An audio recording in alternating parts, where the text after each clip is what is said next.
Here I am with part 2. Welcome back, everybody. This is the live Great American Bash Smackdown post recap. Overall, I thought this was a very mixed bag show. It was your typical live Smackdown with the holiday theme of some kind, and there was a lot of backstage crap. And there were some okay matches on the show. There was a battle royal, which I enjoyed. But overall, I thought the show was the typical. It's like, okay, SmackDown's live. Let's just make it more sports entertaining and make it really hokey. So anyway, the show started off with a lot of the jobber talent backstage. Wearing like red, white, and blue hats and whatever. I don't even remember what the hell happened.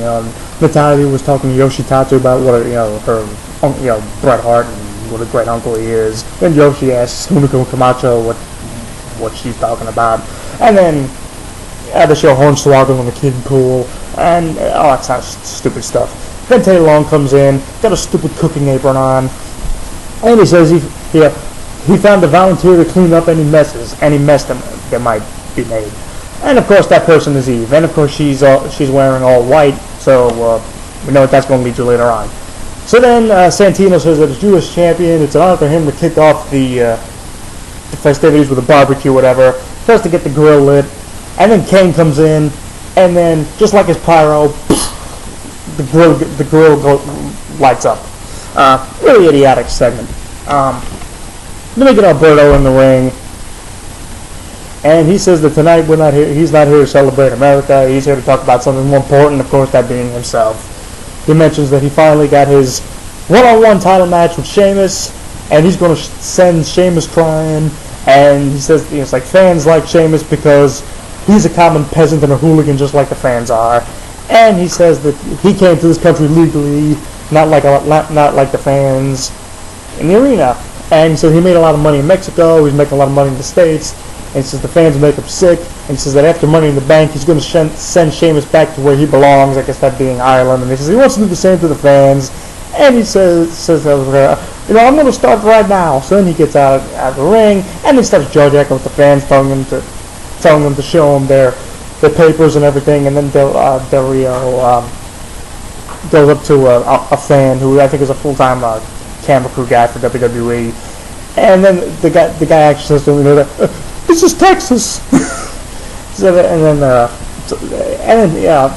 Then Sheamus comes out, they brawl. Ricardo jumps on top of Sheamus, and Sheamus throws him off.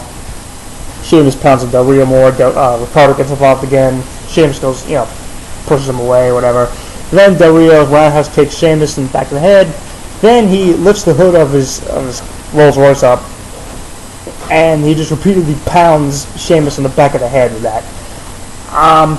The whole illegal immigration thing was stupid and totally useless, I thought. The brawl was okay. I was okay with that. Sheamus, or Del Rio slamming Sheamus in the back of the head with the hood that was okay too. I thought it got some heel heat on Del Rio. So then they go to break. Back from that, Sheamus is on his feet, and he's bleeding. He's bleeding a bit from the forehead, and the medics help him up to the back. Then we get our waste of a mixed tag match. Divas champion Layla and the Great Khali against Oksana and the former Claudio Castagnoli and Antonio Cesaro. Short, useless match. Layla pins Oksana, so Khali and Layla win. It was a waste. Claudio, whatever you want to call him, has really totally been misused ever since they brought him up to the main roster. So then backstage, Teddy Long comes out. He just runs into Cody Rhodes, and Cody says the board has accepted his appeal, Cody's appeal, and he'll be in another Money in the Bank qualifying match to get another shot at it, since he wasn't pinned in the tag match with David Otunga last week. So then Teddy Long says that the board has allowed him to pick Cody's opponent for later on, and it'll be Christian. So that's next. Christian versus Cody Rhodes. Really good back and forth match. Cody won.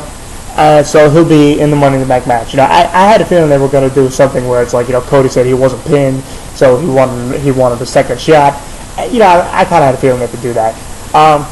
So they go backstage, back to the 4th of July crap fest. Zack Ryder asking Teddy Long if he can be the DJ for the night. And then Heath Slater comes in and says he'll be the entertainer. He starts singing his theme song. Everyone throws stuff at him. And then Brodus Clay's music hits. He and the Funkettes come in and make me want to poke my eyes out. It was a god-awful segment.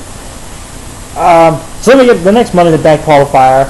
The already in the ring and with no theme music playing, Alex Riley and we'll be facing Dolph Ziggler. So Dolph obviously gets the win. I don't know who the hell Alex Riley pissed off, but my God, his stock falling. I mean, the guy's already in the ring, doesn't even have his theme music playing. It was, oh man, rent don't buy for A-Rod. So then we go to Michael Cole. He says he's going to interview AJ and, get inside her head or whatever. So he says he's interviewed her before and says that he's been fair and balanced, saying that he's balanced, unlike her. And he says that he'll give her a chance to explain what happened last night on Raw. Then they show a video package recapping everything that had happened on Raw the other night. And then Cole asks what everyone wants to know, what the hell was she thinking? And then AJ says a lot of people have asked her that. And then Michael Cole says that she wasn't thinking. And she says that the board of directors made a screw up, making her the referee for the Punk Daniel Bryan title match. And he calls her a troubled little girl and a delusional teenager. Living out a tug-of-war fantasy, and he doesn't know what she sees in Punk or Daniel Bryan. And he asks if she ever thought about pursuing a real man with power and influence, that of course being him. And then Michael Cole just acts like a complete moron here. And then Daniel Bryan comes out and just says that Cole's an abusive bully and says that Cole likes to put a spin on his own on the story when he doesn't like how it sounds, just like the regular media or whatever. And then Daniel Bryan tells Michael Cole this story isn't about him. And then he says that Daniel Bryan says that he knows AJ really, really well, and says that he knows she's taking the job as referee seriously and she'll do a great job. And he says that he knows that when he and Punk both went through the table on Monday, that he knows that she only meant for Punk to go through the table, so he forgives her, blah blah blah. Then CM Punk comes out. And he tells Michael Cole to get out of the ring because this has nothing to do with him. Cole says this is his interview. Punk just tells him, scram. So then, Punk tells AJ that he and Daniel Bryan were affected by what happened on Monday with her actions and everything. And he says that he isn't going to act like it never happened, like what Daniel Bryan's doing. This is going to be honest with AJ. He says he's worried about her, and he says that mentally she's not in a good place right now. And he says that Punk says that he himself should have mentioned it sooner, and he's kind of blames himself a little bit for it. And he says that she needs professional help, and Punk says that he's not gonna, just give her a run around and make up BS like what Daniel Bryan's doing. Says she's a sweet girl who's kind of mixed up right now. And then Daniel Bryan just says this is a load of garbage. He cares about AJ, not Punk. And then he says that Punk only cares about AJ being the referee because Punk needs AJ to beat him. And then they just drop the mics. Then AJ gets in Daniel Bryan's face, and then she kisses him. CM Punk leaves the ring, and then she goes after him, kisses him too. And then she skips up the ramp doing the yes chant. And they both have confused looks on their faces. A good segment here, I mean, aside from Michael Cole being the usual stupid idiot that he is, I thought that this was your typical AJ Punk Bryan entertaining segment. So we get a six-man tag: Santino Marella and two legends, Sergeant Slaughter and Hacksaw Jim Duggan, in a six-man taking on the job team of Hunico, Camacho, and Drew McIntyre. Of course, Santino, Sergeant Slaughter, and Hacksaw win. Santino pins Hunico with the Cobra. Not much of a match, but it was cool to see Sergeant Slaughter and Hacksaw on Jim Duggan on the show. Sergeant Slaughter was really he obviously it's been a long time, so he's obviously got a lot older. But I thought Hacksaw looked alright. But it was still cool to see them both back on on the show. So then we get back to I think this was the final crappy 4th of July barbecue fest. R-Truth and Teddy Long talking about Little Jimmy. Then Damon Sandow comes in, and I thought, okay, this is going to be okay. Now something good's going to happen. The whole barbecue thing isn't what the founding fathers had in mind when they founded this country. And he says that the WWE is a reflection of society, and then Ryder tells him if he doesn't want to be there, to just beat it. And then Ryder and Sandow go at it a bit. And then Ryder gets the bowl punch. He goes to throw it, Sandow ducks, and naturally it goes on Eve. The punch goes all over Eve. she's all in white, so she's covered in all his punch. Terrible segment. So then we get Kurt Hawkins and Tyler Rex in the ring, and Tyler Rex is saying that he knows that he can beat Ryback, and he knows that Kurt Hawkins can. There was a coin toss. Kurt Hawkins won, so he'll face him. He'll face Ryback. Ryback squashes Kurt Hawkins. That was pretty much it. At least Ryback fought a regular roster guy this time instead of two unknowns. Then they re-showed Del Rio slamming the hood into the back of Sheamus' head, and Josh Matthews mentions that because of that attack, Sheamus won't be in the Battle Royal. So then out comes Teddy Long with a stupid cooking apron on, being a real buffoon. And he thanks the board of directors and the fans for being the GM for this week or whatever. He says he doesn't know if he'll be GM on a regular basis, but he says, we know you got a blast, tonight, and he thanks the fans. And he says it's time for the Battle Royal. So then the Battle Royal time, the 20 guys in the match. Del Rio, Kane, Jack Swagger, Tenzai, John Cena, CM Punk, Ezekiel Jackson, Christian, Daniel Bryan, Brodus Clay, Big Show, Damien Sandow, Heath Slater, Cody Rhodes, Justin Gabriel, Santino, Khali, Ziggler, Zack Ryder, and Kofi Kingston. A lot of the usual, fast eliminations and everything. And it came down to Kane and Zack Ryder in the end. And Kane was going to charge at Zack Ryder or whatever, and then Zack yanked the rope down. Kane fell off the top. So Zack Ryder wins. He'll be the GM for next week's shows. And then he just, celebrates, and he does the woo-woo and the fist pump, and that was the show. So Zack Ryder will be running the shows next week. I don't know, they kept saying he was going to be running Smackdown, but I feel like all the GMs were going to be running both shows.